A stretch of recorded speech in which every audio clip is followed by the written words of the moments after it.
പണക്കാരനായ വലിയൊരു പ്രഭുവിന്റെ ഒരേ ഒരു മകളാണ് മേരി.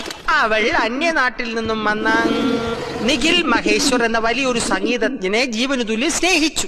മേരിയുടെ ഈ തന്തയ്ക്ക് ദേഷ്യം പിടിച്ചു. തന്ത ആ ബന്ധം എതിർത്തു. മേരി ആ മഹേശ്വരനെ പിടിവാശിയോടെ കൂടുതൽ സ്നേഹിച്ചു. ഒടുക്കം തന്ത പ്രഭു ഫ്ലാറ്റ്, മകൾ മേരി പ്രഭു സക്സസ്. എന്നാ സംഭവിച്ചത് എന്നതാ? കല്യാണത്തിന് അച്ഛനമ്മമാരുടെ സമ്മതം വാങ്ങാൻ സ്വന്തം നാട്ടിൽ പോയ നിഖിൽ മഹേശ്വർ പാട്ടുകൂത്തുമായിട്ട് അവിടെ തന്നെ കൂടി. അങ്ങേര് തിരിച്ചു വന്നില്ല. പടി പിടിച്ച മേരി മഹേശ്വരനെ കാത്തിരുന്ന് നരച്ചു. അതല്ലേ അച്ഛന്റെ കഥ? അത് മാത്രമല്ല എന്റെ കഥ. അന്ന് യാത്ര പറഞ്ഞു പോയ നിഖിൽ മഹേശ്വരനെ ആ മേരി ഇന്നും കാത്തിരിക്കുകയാണ്.